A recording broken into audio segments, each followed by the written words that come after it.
Good morning and welcome back to Planet Althistory. Today we are going to discuss what if the Nazis started a guerrilla war after 1945.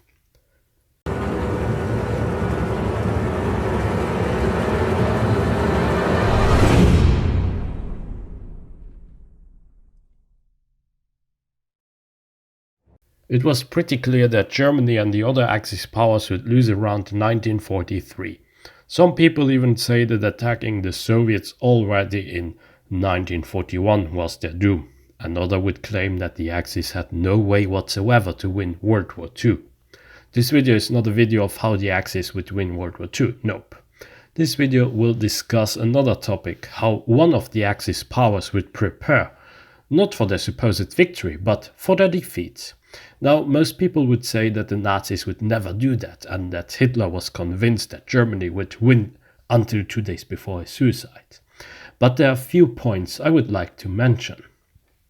First of all, Himmler and the SS were discussing serious plans about attacks behind the enemy lines around mid-1944, just 1 year before the capitulation. Second of all, Goebbels came up with the idea of the so-called Radio Werwolf, which stated that every Bolshevik, American or Englishman on German soil should be a target. Third of all, there were people who attacked the occupiers, who used sabotage tactics and even killed some of their own countrymen whom they deemed as collaborationists.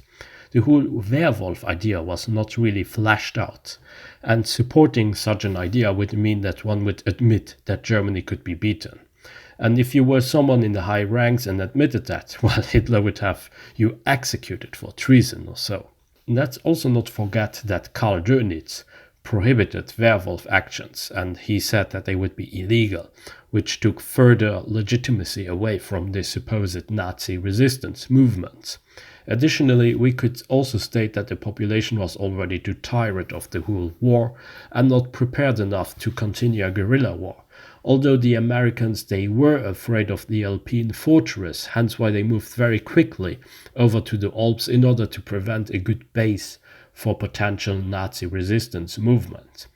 Last but not least, the Allies were known to have used torture against the German prisoners.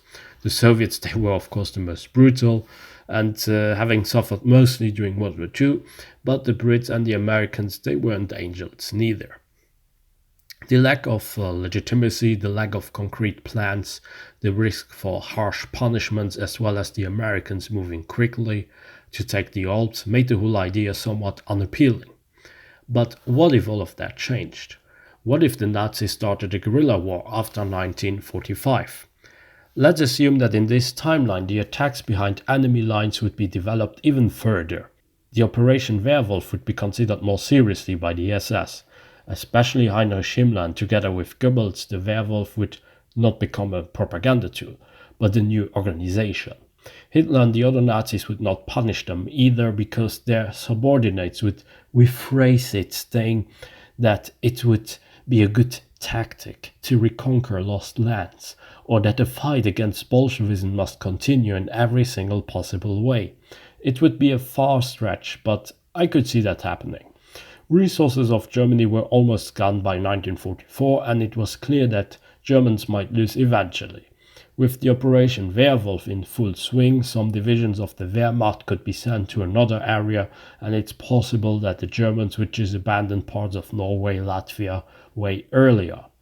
The Werwolf would focus the operation on German soil, and their goal would be the elimination of every Englishman, American, and Bolshevik on German soil. It's clear that the Operation Werwolf would not make much sense in Slavic lands, for instance. Instead, the Germans would push for a tactic in which the Allies would pay dearly for invading Germany. As a result, a guerrilla tactic would then be implemented. With the butterflies involved, Germany could collapse a bit earlier than in OTL. Dönitz might actually try to put a stop to the Operation Werwolf with very mixed success. Some would abandon their positions, while others would view Dönitz as illegitimate and the Führer's position as vacant. The Americans would still try to get the Alps, but with a more serious plan behind and being executed. The Alpine fortress would actually become a reality. What's up, guys? Sorry for the little interruption, but I'm sure you have noticed that on my channel I have many videos that are scheduled for like 1 week, 2 weeks, or even 3 weeks. If you are really impatient, if you can really not hold yourself, and if you really must see these videos, please subscribe on my Patreon. There are various options which you can take. I'm sure you will find the most adequate option for yourself. And also please go down, check the links below for my Facebook page and also for my TikTok as well as for my Twitter account. And now let's go back to the alternate history video. Many werewolf guerrilla troops, they would hide and wait for their enemies to approach. They would immobilize the tanks and other vehicles, confused the Allied troops because the Germans of course knew which path would lead to where, and if there would be snow they might even provoke an avalanche. This would result in some considerable losses and be very hard to deal with for the Allies. While units would capitulate, many werewolf would start to come out to the surface by attacking more people and making their presence known. The Allies would at first not know how to respond to it, but the Soviets, they had an idea. They could just kill more Germans. So in this timeline, because of the serious existence of the werewolf and the Soviets, they would not waste much time and try to be even more ruthless than in OTL. At first the UK and the US wouldn't be against it, and the French would even support the harsh Soviet reaction. But eventually the UK and US would try to change their attitude. Despite the werewolf being active, while the French and the Soviet occupation zone would become the harshest. Eventually the French would have to drop their attitude as well, as they would be pressured to do so by the UK and the US. Austria would become a mixed bag in here because of the Alpine fortress. Much of the land in there would be just left alone, or it would be too dangerous for the Allies to go there. Sure, the Allies, they could bomb Germany theoretically, but as a matter of fact, the Allies would still not use the nuclear bomb, even if there were some werewolf guerrilla troops. The Allies still got officially the unconditional surrender by the High Command of Germany. Nothing really has changed, right? No, not really. The German society would actually be more motivated to keep pro-Nazi views, with a stronger guerrilla resisting the occupation. The denazification could be more harsh, and thus this could feed into the propaganda machine of the werewolf resistance.